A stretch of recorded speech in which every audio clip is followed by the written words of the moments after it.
Hello, ഇന്ന് നമുക്ക് ഊണിന് വേണ്ടിയിട്ട് കിടിലൻ ഒരു അവിയൽ ഉണ്ടാക്കിയെടുത്താലോ.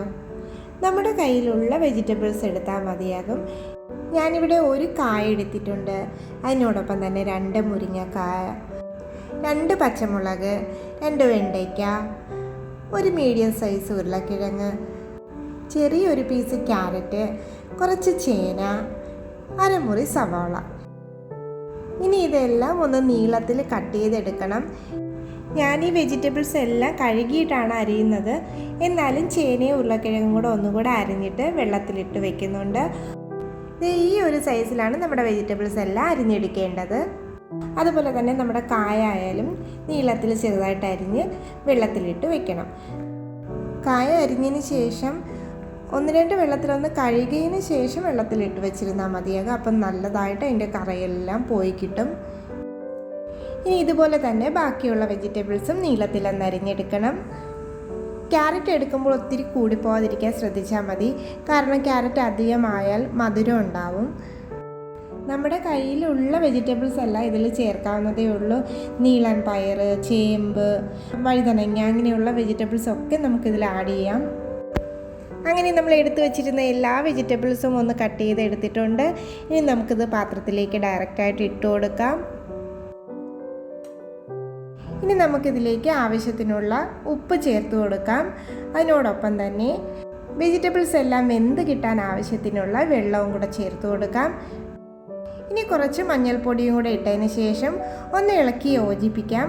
അതിനുശേഷം നമുക്ക് മൂടി വെച്ച് ഇതൊന്ന് വേവിച്ചെടുക്കണം. ഇടയ്ക്കൊന്ന് തുറന്നതിന് ശേഷം അടി പിടിക്കാതിരിക്കാനായിട്ടൊന്ന് ഇളക്കി കൊടുക്കണം. ഇപ്പോൾ പകുതി ഒന്ന് വെന്ത് വന്നിട്ടുണ്ട്. ഇനിയും കുറച്ചുകൂടെ വെള്ളം കിടപ്പുണ്ട്, നമുക്കതും കൂടെ ഒന്ന് വറ്റിച്ചെടുക്കാം.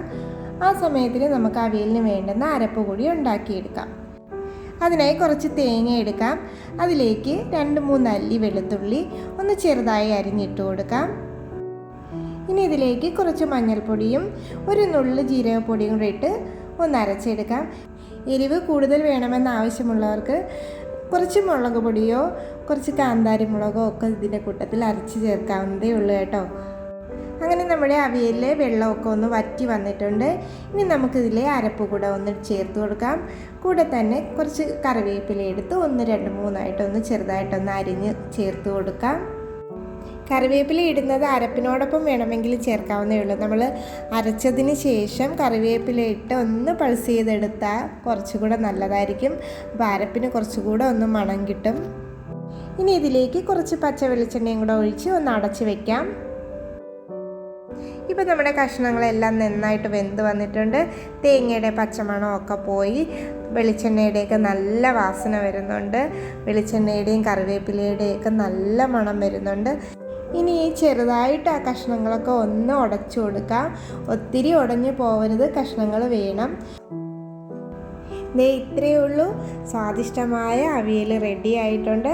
ഇനി ഒരു പാത്രത്തിലേക്ക് മാറ്റാം.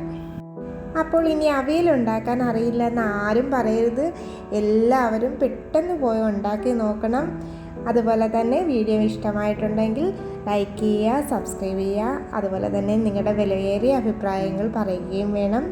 അപ്പോൾ ഇനി മറ്റൊരു വീഡിയോയുമായി കാണാം. Thank you.